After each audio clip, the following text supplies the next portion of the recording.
नमस्कार। स्वतंत्रता दिवस की आप सबको शुभकामनाएं। कामना कीजिए कि हमारा भारत एक नई शक्ति के रूप में उभरे। हर एक का प्रयास ये होना चाहिए कि ये ऐसा समय आ गया है जब हम अपने देश को विश्व के टॉप के देशों में पहुंचाना है। और ये कोई बहुत बड़ा काम नहीं है। उसके पीछे हमारे पास सब कुछ है। संसाधन है हमारे पास प्रकृति है, जलवायु है, सब कुछ है, टैलेंट है। सबसे बड़ी बात है टैलेंट है। और हमारे पास जनसंख्या है, 150 करोड़ की जनसंख्या हमारे पास है। तो आज संकल्प लें, जैसे कि प्रधानमंत्री मोदी जी ने लाल किले की प्राचीर से कहा कि हम आत्मनिर्भर भारत की ओर हमें बढ़ना चाहिए। ये क्यों ये अवसर क्यों आया ये सब कहने का? ये तो 78 वर्षों से, जब से भारत आजाद हुआ तब से ही होना चाहिए था। क्या है कि स्वतंत्रता एक पॉलिटिकल टर्म है। स्वतंत्रता का जो मतलब है, इंडिपेंडेंस का मतलब यह है कि आप एक अपनी चुनी सरकार को रख सकते हैं। जनता के पास अधिकार है, वहां के लोगों के पास अधिकार है, वो किसको चुनना चाहते हैं। ये तो हो गया राष्ट्रीय परिदृश्य में, राष्ट्रीय परिप्रेक्ष्य में जो है ये बात हो गई। लेकिन जब हम अंतर्राष्ट्रीय परिप्रेक्ष्य की बात करते हैं, तब स्वतंत्रता एक एब्सोल्यूट टर्म नहीं है कि आप स्वतंत्र देश हैं तो आप स्वतंत्र है। नहीं, ये बिल्कुल नहीं है। आपने देखा कि स्वतंत्रता का मतलब यह है कि हम अपने हिसाब से अपनी नीतियां तय करें, चाहे राष्ट्रीय करें या अंतर्राष्ट्रीय। वो एब्सोल्यूट वो है स्वतंत्रता, वो इंडिपेंडेंस वो है जो है एब्सोल्यूट रूप में। और ऐसा बार बार बीच में कई वर्षों से ऐसे कई दौर ऐसे आए हैं जब ये सब हुआ है। जब हमारी हमारी क्या किसी भी देश की स्वतंत्रता की जो है परीक्षाएं हुई है, हम तो फिर भी लड़े और अपनी एक पोजीशन बनाए हुए हैं। लेकिन आप देखिए पाकिस्तान बगल में, जैसे कुत्ता होता है, एक जिसने एक टुकड़ा डाल दिया वहां चले जाता है, इसने डाला वहां चले गया, उसने डाला वहां चले गया। और बड़ी बेशर्मी से, ये भी नहीं है कि थोड़ा पॉलिटिकल कोई वो ले कुछ बहाने बनाए, नहीं, उन्होंने कहा ले भाई ले, और दौड़ दौड़ करके वो हो गया। तो ये जो है डिपेंडेंस है, ये स्वतंत्रता नहीं है कि जहां आप अपनी सारी इज्जत खो जाते हैं। तो आज के टर्म में ये तो पहले से ही चला रहा था। जब दुनिया दो ध्रुवीय बनी हुई थी तो स्वतंत्र कोई नहीं था। आपको या तो इस तरफ रहना है या आपको उस तरफ रहना है, या तो आपको वेस्टर्न खेमे में रहना पूंजीवादियों के, या आपको ईस्टर्न खेमे में वामपंथियों के, यानी जिसका नेतृत्व रूस कर रहा था। तो जो शीत युद्ध का पूरा दौर था उसमें, हालांकि अगर हम बात करें नॉन अलाइन मूवमेंट, जिसका भारत संस्थापक देश था, जिसमें नेहरू, मार्शल टीटो और अब्दुल नासिर मिस्र के, ये इसके संस्थापक माने जाते हैं।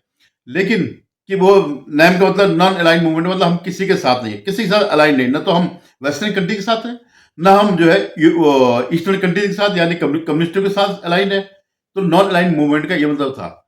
लेकिन अगर आप ध्यान से देखिएगा, एक्चुअली नॉन अलाइन वाले जैसे बात थी नहीं। तब भी हम जो है, हमारे जो नैम के लोग हैं वो टुवर्ड्स रूस होता है उनका, उसकी तरफ झुके हुए थे। स्पष्ट या उसमें नहीं थे, लेकिन उनकी नीतियों का निर्धारण और जितना भी चीजें थे सब के सब उसकी तरफ थे, रूस की तरफ थे। जब 1990-92 में कुछ ऐसे मुझे याद हुआ, जब इसका यूएसआर का विखंडन हुआ था, उसके बाद से ये सब टूटा है।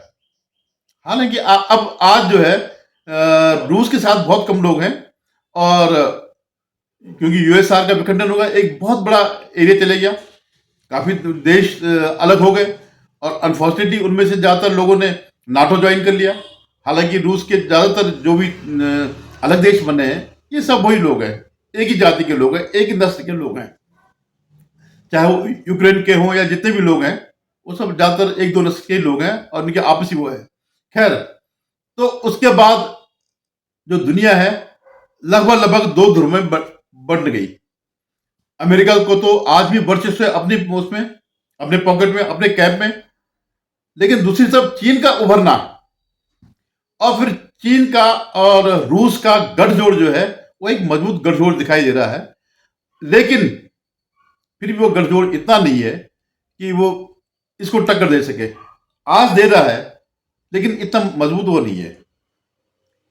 तो इस समय तीसरी शक्ति के रूप में अगर कोई उभर रहा है तो भारत है। और ये भारत के लिए आपदा भी है और अवसर भी है। आपदा इसलिए है कि कईयों की नजरों में चढ़ गया है कि एक नई महाशक्ति उभर रही है। और अवसर यह है कि इस आपदा को जो ट्रंप की वजह से जो हुई है उसको अवसर में बदलना। मैं तो कहता हूं, मेरा ये मानना है दिल से, ये जो ट्रंप ने जो ये टैरिफ वार जो शुरू किया, कम से कम भारत के लिए ये बहुत अच्छा है।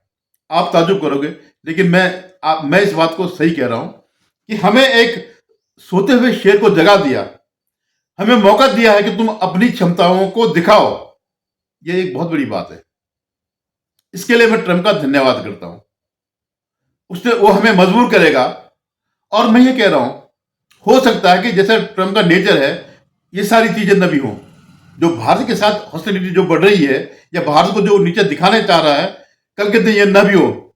लेकिन न भी हो तब भी भारत को पूर्णतया एक स्वतंत्र देश के रूप में व्यवहार करना चाहिए और उठना चाहिए और दुनिया को दिखाना चाहिए। क्योंकि आज भारत के नजदीक कोई नहीं है। रूस और ये अमेरिका और चीन के अलावा जो है सबसे बड़ी शक्ति ये है। अब आप देख रहे होंगे कि कई यूरोपियन कंट्रीज जो है ये सब करती है। मतलब जो हमारे मित्र थे, एकाएक भारत के इस बढ़ाव से, एकाएक भारत के इस उभार से, जो ऑपरेशन सिंदूर के बाद जो हुआ, उस दौर में जो हुआ, वो सब चमत्कृत है, हैरान है, क्या ऐसा भी हो सकता है? तो भारत कम से कम आज इस स्थिति में पहुंच गया है कि इन 10-11 सालों में मोदी जी के, कि पहले उसने अपनी सुरक्षा मजबूत कर ली है। आज भारत की सुरक्षा जो है, सुरक्षा तंत्र मजबूत है और इस पर बहुत ज्यादा अब वो करने की जरूरत नहीं है। लेकिन जो भारत ने स्वदेशी तकनीक जो इस बीच डेवलप की है, जिसका जलवा हमें ऑपरेशन सिंदूर में दिखा, वही, ऐसा नहीं कि वो टेक्निक सिर्फ युद्ध के काम आएगी, वही टेक्निक हमें आगे ले जाएगी।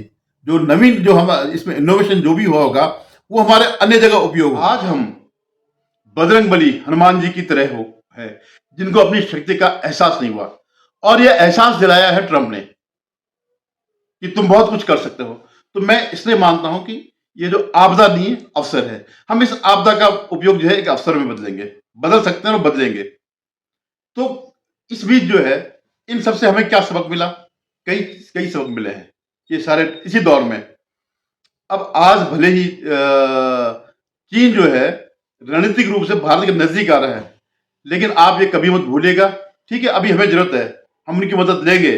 जो वो इस समय कर रहा है वो ठीक है, क्योंकि लेकिन उसका उद्देश्य भारत को करना नहीं है, क्योंकि भारत की आधी से ज्यादा समस्याएं चीन की देन है और आधी अमेरिका की है। जो भारत के अंदर जो जितनी समस्याएं हैं, इन दोनों का परिस्थितियां ऐसी बदली हैं कि चीन को जो है एक रणनीतिक रूप से वो आज भारत के सामने खड़ा हो रहा है। ऑपरेशन सिंदूर के बाद, पहले नहीं, ऑपरेशन सिंदूर तक तो उसने चीन के साथ, वो पाकिस्तान के साथ खड़ा है।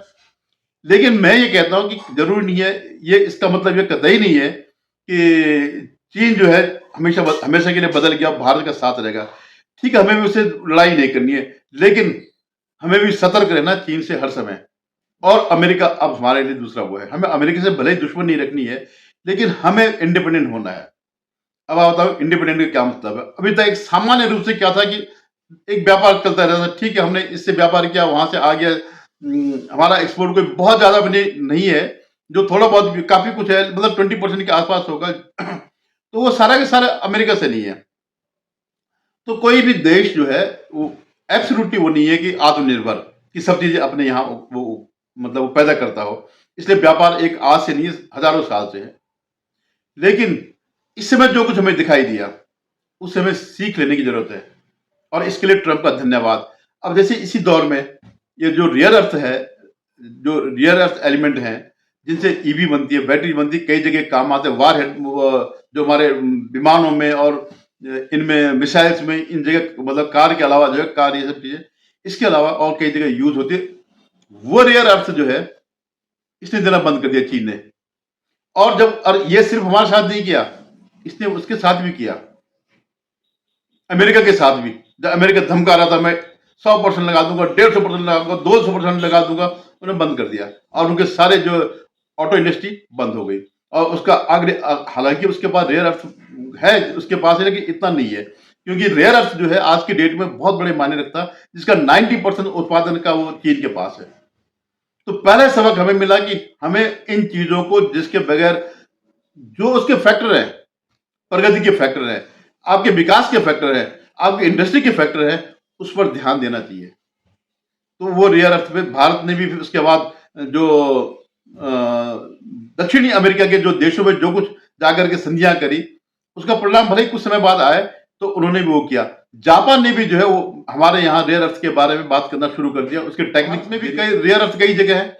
रेयर अर्थ में ये दिक्कत है कि कितना उसको निकाल, जैसे सोना है, सोना बहुत बड़ा होगा, लेकिन उसकी निकालने की क्या कीमत है, क्या वायबल है या नहीं है, वैसे रेयर अर्थ के मामले में भी है। दूसरी बात क्या है, तो एक तो हमें सरकार, मतलब हमें क्या, सरकार देख रही है और उन्होंने करना शुरू कर दिया। उनको पता चल गया कि की पॉइंट्स कहां पर है, कहां पर ऐसे बिंदु जहां हमें दबाव में लाया जा सकता है, जैसे चीन ने रियर अर्थ में किया। दूसरा क्या है कि कई टेक्नोलॉजी ऐसी हैं वो जो हम वो करते हैं, आयातित करते हैं टेक्नोलॉजी और उसका प्रोडक्शन करते हैं, फिर उसके बेस्ड पे ये हमें कभी भी कोई बंद कर सकता है। इसलिए हमें टेक्नोलॉजी पर ध्यान देना चाहिए। और ये आप सरकारी के भरोसे पर नहीं रह सकते हैं। इसके लिए पब्लिक और सरकार दोनों का सामंजस्य होना जरूरी है। आप ये देखिएगा कि ये जितने भी अमेरिका में जितनी भी कंपनियां, जितने भी इंजीनियर है, मैक्सिमम हमारे इंजीनियर इत्र जो है ढूंढे जाने चाहिए प्रायोरिटी पे वो क्षेत्र जो हमारी सुरक्षा और इंडस्ट्रियल उसमें हो, और सेकेंडरी में वो क्षेत्र जो जैसे ये मेटा हो गया, ये सब चीजें हो गई, ट्विटर विटर जो भी ये वो है। ये भी तो एक बार मैं जो एक्स है, जो अब एक्स हो गया, पहले ट्विटर था, तो उसका भारत ने एक विकल्प निकाला, भारतीयों ने, किसी ने कू करके एक ऐप बनाया। कुछ दिन चला, फिर नहीं चला वो। अब उसी कू को जो है रिवाइव करना, जो मीडिया के जो है प्लेटफॉर्म में, ये अपने में कम नहीं है। चीन ने बिल्कुल बंद कर रखे, वहां ना कोई मेटा है, ना कोई फेसबुक है, ना कोई ट्विटर है, कुछ नहीं है वहां पे, उसने अपने को कर रखा है। अब भारत की सबसे बड़ी बात तो ये कि 140 करोड़ है। जैसे ही अगर आप अच्छी टेक्निक वो करेंगे तो सारे के सारे आ जाएंगे। 140 में से 100 करोड़ तो ऐसे होंगे जिनको देश से प्रेम है। अगर आप वामपंथी कांग्रेसियों को छोड़ दे तो बाकी तो आएंगे। फिर जो विदेशी प्रोडक्ट हमारे पास आते हैं, मेनली मैं उसकी बात कर रहा हूं अमेरिका से, अगर वो 100% लगाता, 200% लगाता, तो उसके बहुत प्रोडक्ट है यहां पर, तो उनको हम उसका जो है वो कर सकते हैं, भारतीय प्रोडक्ट को वो कर सकते हैं, उनको जो है आह्वान कर सकते हैं, उनको बढ़ावा दे सकते हैं। लेकिन उसमें एक चीज होनी चाहिए, हमारे जो व्यापारी है, हमारे जो उत्पादक है, उनको भी क्वालिटी की चीज बनानी पड़ेगी। क्योंकि आप जो है हैंडीकैप्ड कहां पर है, आपने यहां पे कुछ भी बना रहे हैं, सारा सामान आपने चीन से मंगाया। और चीन अगर अभी तो उसने केवल रेयर अर्थ पर वो लगाया, अगर 2-4 चीजों पे लगा देगा तो आपका सारा एक्सपोर्ट बंद होगा। तो इनोवेशन आपको यहां पर करना चाहिए, सस्ती कीमतों पे करना चाहिए। सिर्फ प्रॉफिट ही सब कुछ नहीं रखना चाहिए, प्रॉफिट के अलावा भी जो है ये सब होता है। और भाई मैं कह रहा हूँ मार्केट बहुत बड़ा आपके जो है लक में, और ये सब चीजें मैं आपको एक लिस्ट बताता हूँ कि कितने प्रोडक्ट हैं जिनका बाइकआउट किया जा सकता है। कुछ अमेरिकन प्रोडक्ट्स के मैं नाम बताता हूँ, कोका कोला, फेंटा, थम्स अप, पेप्सी, ये सारे क्या है, पेय है, ये ड्रिंक्स हैं। तो क्या आप सचमुच सोचते हैं कि इनके अंदर कोई बहुत बड़ी बात होगी, इनके अंदर कोई एनर्जी होगी? क्या हमारे पास नहीं ऐसे हुआ है? पहले वो था तो उसको भी शायद पेप्सी ने या कोका कोला ने ले लिया था। एक आता था, मुंबई में बनता था, मैं नाम उसका अभी भूल रहा हूँ। या तो एक तो फंटे था शायद, ये भी इंडियन था, इसको भी वो ले लिया। और एक और वो था, चौहान का था, किसी चौहान का।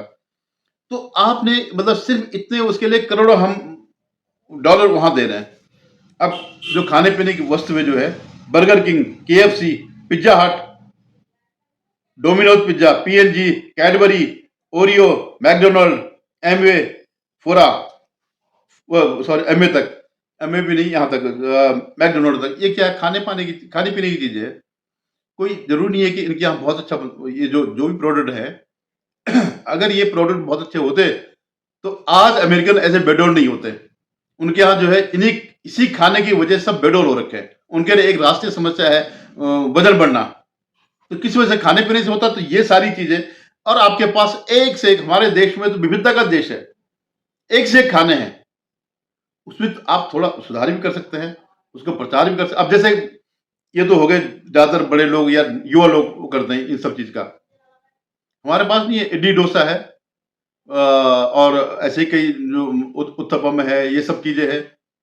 तो इनमें ये भी अखिल भारतीय हो सकते हैं, या पहाड़ के जो नेचुरल जो वो है उत्पाद हैं, कृषि उत्पाद है, तो उसमें उसके भी कई प्रोडक्ट बनाए जा सकते हैं। मैं अभी देख रहा था पतंजलि ने सिर्फ यूरोप के लिए एक वो बनाया, प्रोडक्ट बना रहे हैं कुछ, और उसको जो है यहाँ से यूरोप भेजने के लिए जो टेम्परेचर है -45 डिग्री के टेम्परेचर पर, -45 डिग्री टेम्परेचर प्रिजर्व करके वो वहां भेजेंगे।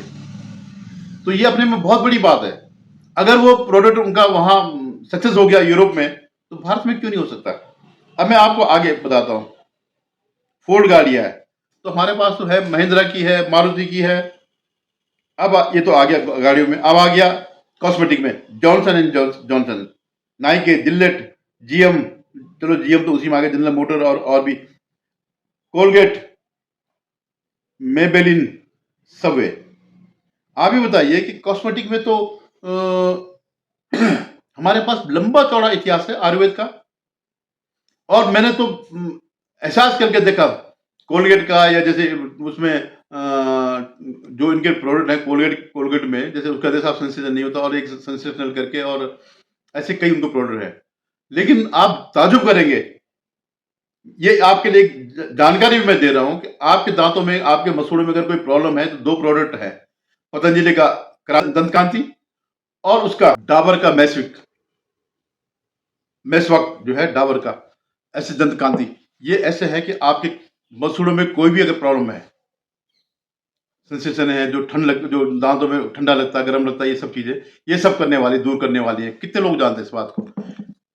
मुझे भी तब पता चला जब मैंने इसका यूज किया। तो ऐसे कई कॉस्मेटिक तो हमारे पास क्या है, आयुर्वेदिक, उसमें नेचर से जो किए हुए, कोई इसमें केमिकल्स नहीं है।